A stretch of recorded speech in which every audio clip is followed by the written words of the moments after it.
Hello everyone and welcome to my newest video. Tonight I have something special. It's a version 2 of my first Super Friends video. This deck has undergone a lot of changes and I thought it was time for an update. If you want to see the original version, I'm gonna link it in the description below. So give that one a look first and give this one a look. You'll see a lot of changes. The mana base is different.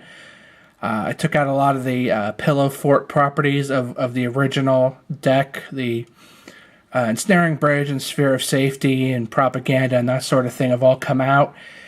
And I've made this a more creature intensive deck. So there are quite a few creatures in addition to the in addition to all the Planeswalkers. So I'm going to put that in the description, and while you're there, give us a like and a subscribe so I can keep bringing you more great videos.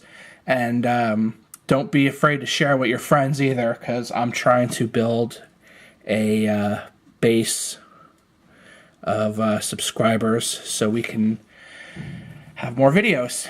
So, without further ado, we'll get right into it, starting as usual with the mana base. Let me get it all in frame there.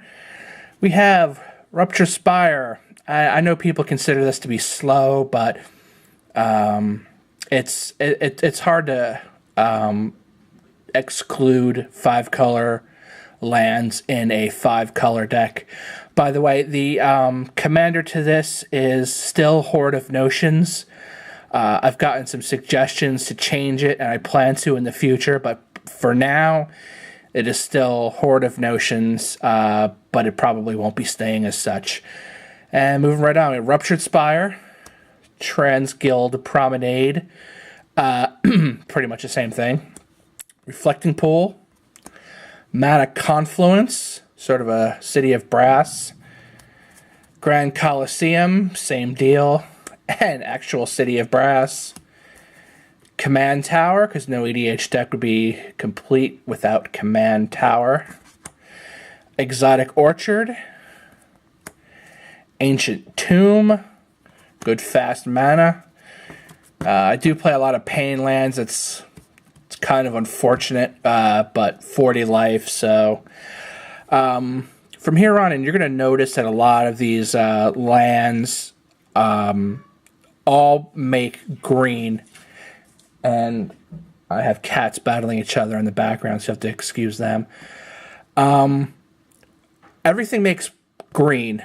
And that being all of my... I have a lot of fetch cards that will let me fetch lands, and they're all green. So everything can make green. If I can get green, I can get white, I can get red, I can get blue. It doesn't matter. So everything has to have green to make this deck really work. So I have some Scry lands. They're all the green ones. Temple Garden, Stomping Ground, Overgrown Tomb, Breeding Pool. I'm sorry. Did I say Scry lands? I didn't put a Scry land in there, did I? Nope. These are shock lands. My bad. I'm stupid tonight, apparently. Scrylands for real. Temple of Plenty. Temple of Malady. Temple of Mystery. Temple of Abandon. Going right into the Ravnica bounce lands. Selesnya Sanctuary. Simic Growth Chamber. Gruul Turf. Golgari Rot Farm. We have the always utilitarian Bajuka Bog. Opulent Palace. It's my one 3-color come into play tapped land that I play. No particular reason on that one except it makes green and it makes blue, which is another great color to have for draws and whatnot. Terramorphic Expanse. I only play this one because I don't play a lot of basic lands, and like I said, I have the fetch lands, the fetch spells too, so I don't really need to go heavy into this. I play one fetch at Windswept Heath. What I'm thinking about doing, though, is taking this out and putting in some of the non-green fetch lands, since all of my shock lands are connected to green, I can use the other colors to get the color I need, and they'll always come with green. So that's just a thought for the future. But moving right along, I play Vivid Grove, my only Vivid land I play in this deck. Temple of the False God, because what EDH deck would be complete without the Temple? I play a few basic lands, a couple of forests, a plains, a mountain, a swamp, 2 swamps, and 2 islands.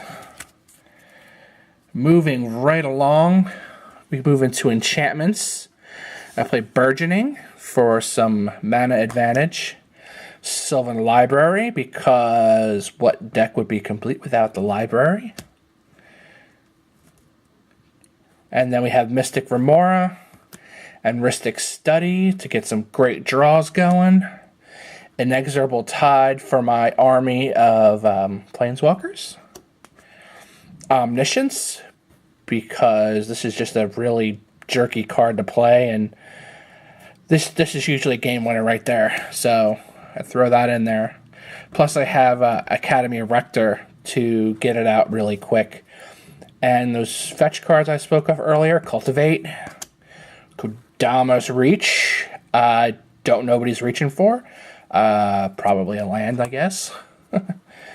Demonic Tutor, Regrowth, Wheel of Fortune, all for obvious reasons. My shiny foily Vindicate for some spot removal. Call the Gatewatch, because there are a few Planeswalkers that are way more important than the others, and this will just help me get one of them out. Then we move on. We have Deploy the Gatewatch for deploying what we just called up, I guess. My Shiny Wrath of God for shiny removal. Day of Judgment for non-shiny removal. Fumigate for more not shiny removal. Green Sun Zenith. This card right here is pretty critical to this version of the deck, as Yidris and Atraxa and Lord of Extinction and all the other nasty things I'm going to show you are almost all green. So we're going to throw in a Green Sun Zenith there so we can fetch him up, get that Atraxa out on guarantee from this on turn 3 or 4. And moving right along, I have my lovely Japanese 6th edition Vampiric Tutor for some more tutelage. Brainstorm, more draw, and we're playing blue, so that's an auto include. Limdul's Vault, and there go the cats again. Limdul's Vault, ignoring them, because they're just going to try to kill each other, but that's what they do every day. Anyway, Limdul's Vault, playing blue, playing black. This is an auto include for getting the exact card I want at the price of a little bit of life. Soul Ring, auto include. Mana Crypt, my proxy Mana Crypt. I do own 3 real ones, 2 Eternal Masters, and a original Portuguese, I believe it is. Portuguese one. But yeah, I just play the proxy in this one for now. Just because I don't want to spend more money like that. Mox Diamond, my real Mox Diamond. If you see my other videos, I have proxy Mox Diamonds in the other decks, because that is my real one in this deck. NFL War Stone, that ends my Mana Rocks. We got the Sensei's Divining Top, auto include. My special shiny Rings of Brighthearth for duplicating those nasty ults on my Planeswalkers. Chain Veil. I like to use this with Teferi, Temporal Archmage, Untapping this and some mana rocks and that sort of thing will make it so I can activate my Planeswalkers abilities many times in one turn. Alright, moving on to creatures. Yavimaya Elder for some fetching of them lands that I have and a little bit of card draw. Birdies at the Bird's Paradise. Solemn Simulacrum, auto-include. Eternal Witness, again, playing green, auto-include. Commander 2016's Kaidel, Chosen of Krufix. And she is chosen of me, too, apparently, because this deck draws a lot of cards, and as such will generate me a lot of mana from her. So, she is included. And also can be fetched up with the Green Sun Zenith.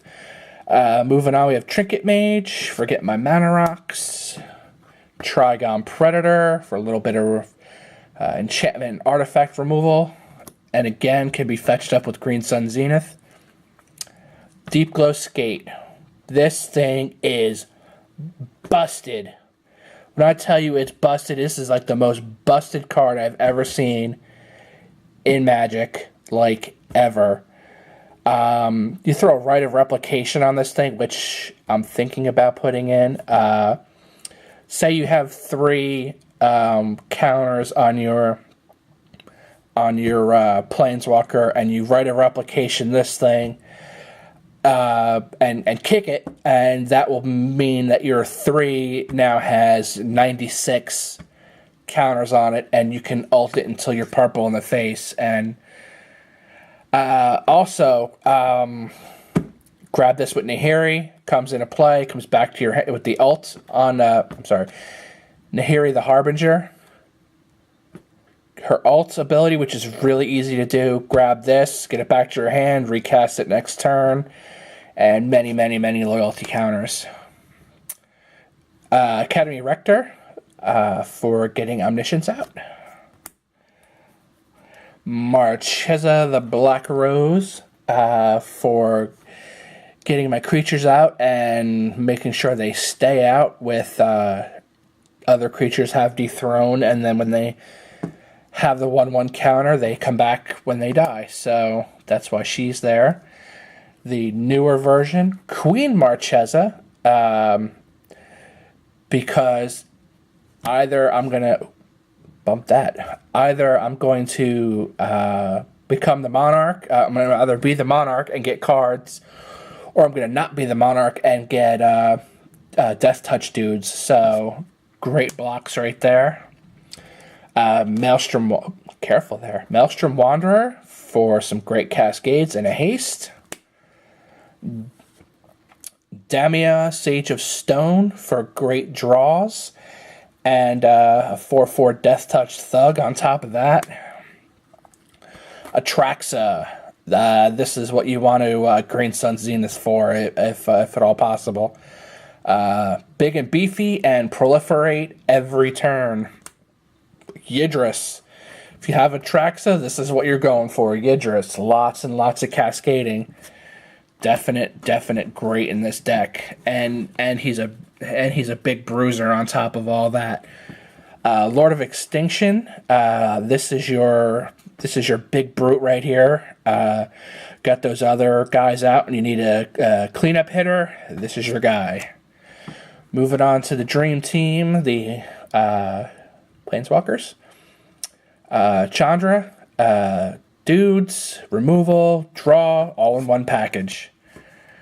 Nissa makes blockers, puts 1/1 counters for Marchesa the Black Rose, and gets me life and draws me cards. So she got included too. Duretti, removal, makes blockers. His ult isn't all that useful in this particular deck, but you never know. Elspeth, removal, great emblem, makes an army of tokens and then makes them all big and fly, so great emblem there. Garruk, Wild Speaker, Land advantage, a 3/3 beast, and a great ult. Getting this out with and then hitting it with the deep glow skate just makes wonderful things happen. Gideon, probably my weakest Planeswalker. Good emblem and lots of blockers. Probably the weakest of all, though. But if you get that ult off a couple of times with deep glow skate and proliferate, it definitely picks up the slack. Jace the Mind Sculptor, pretty much an auto include. Tamiyo the Moon Sage for some drawing and some control, and a halfway decent ult on top of that. Venser, unblockable creatures, some blinking, fantastic ult. Getting this guy out with a lot of counters on him is definitely a win. Liliana, the only thing I've ever done with her is tutor. So, but tutoring twice is unbeatable. Nahiri, you want to grab the deep glow skate with her, and she's some removal and some draw, so definitely an include in this deck. Teferi was not my original deck, and I really wasn't too aware of him, and then I was looking at him one day, and I'm like, why haven't I put this in my deck? And he's just really is an all-star. All three of his abilities are fantastic. They're just amazing. He's got a draw ability, and this untap 4 permanents. It's mana advantage. It's a nearly infinite combo with Chain Veil and some lands or mana rocks. As long as you can get the 4 mana to keep using the Chain Veil, you can activate your Planeswalkers pretty much all day. And his ult is just a win. Because being able to use your abilities on everyone else's turn is just incredible. And it just breaks the game. Dak Faden for Dak Faden reasons. Narset for some draws, some rebounds, and a game-winning ult. Tamiyo, pretty much the same reason. Ral Zarek, to be honest, I've mainly used his -2 to bolt. Cat is tearing up my carpet. To bolt the Academy of Rector to get Omniscience out. That's pretty much what I used him for. And I've ulted him a couple of times. Vraska, removal and a good ult. Obnixilis, draw, removal, ult, game-winning ult. Sorin, same thing. Except his draw deals a little bit of damage, too, on top of all that. And Nicol Bolas. Win, and win all the way down. Getting this guy with the aforementioned, 90 loyalty counters on him or whatever would just absolutely break the game. Or even with my with the Teferi Chain Veil combo, just being able to destroy non-target creature permanent 3 times or 4 times or 8 times or whatever, and gain controlling creatures, that'll pretty much end the game right there. And that's my deck. So if you haven't already, like and subscribe. Helps out a lot. Like, subscribe, share. Let me know what you think in the comments, and have a great day.